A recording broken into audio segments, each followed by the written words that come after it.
Throughout my 17 years of life, I have experienced one important aspect of human existence. Man will always fight for what he believes in. In America, we are directly handed the freedom to think for ourselves and then display our opinions on almost all topics.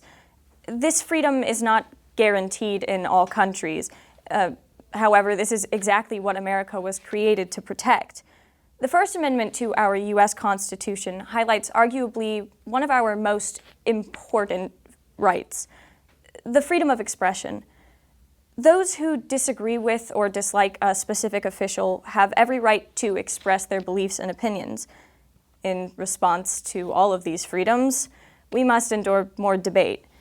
We're faced with problems of emotional and logical aspects of both sides of an argument, and discussions with opposing sides generally tend to lead more toward emotions or more toward logic, and this causes these conversations to be fraught with hostility and bitterness.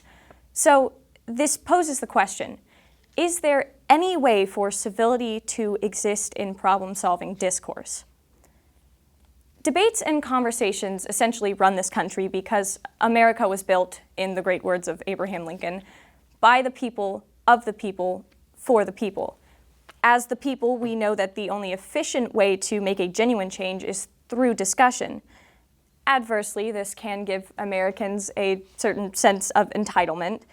The problem arises when both sides are more focused on arguing or fighting each other rather than agreeing on a mutually beneficial solution.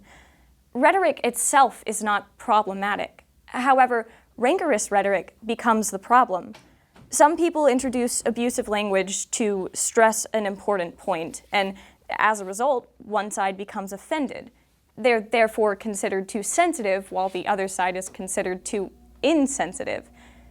This line of thinking leads absolutely nowhere. It's like one person is walking up an escalator going down, while another person is walking down an escalator going up. This formality, civility, and diplomacy are sacrificed, and it leaves at least one dissatisfied party, if not two. As the U.S. stands, both sides lack not the ability, but the desire to empathize with one another to solve today's problems. In other words, this becomes a matter of ethics. The difficulty is not learning in how to speak one's mind, rather learning how to listen to one another. Some must learn not to take excessive offense, and others must learn not to intentionally offend. It's no either or. Freedom of expression and civility must coexist in order for Americans to even be able to trust each other. In a country where we can question our very governmental leaders, we need to remember to treat them as humans and not corporate pigs, and they must treat us as people and not blind sheep. We need to be able to discuss an area of concern without hostility, and this can only happen if each of us individually refuse to be hostile. We need to develop the mindset of solving problems, not defeating opponents.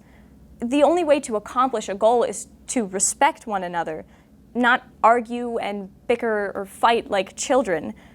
Americans learn to claw their way to the top amongst cutthroat competition, but in the end, we're all citizens of the same country. We have similar passions and interests and needs. We're not robots, we're not animals, and we need to learn to communicate with another as such. One does not have to agree with the other's party to be able to picture the possibilities with an open mind. Mutual respect is the most important aspect of rhetoric, and civility is just as important as dignity and pride because it's the only efficient way to accomplish a goal. Civility does not hamper free expression. Disrespect does. We must learn to think about every word we speak before we say it in order to yield any results. There's no room for insensitivity in conflict resolution. The only way to reach a conclusion is if each side can speak freely and still remain civil with one another.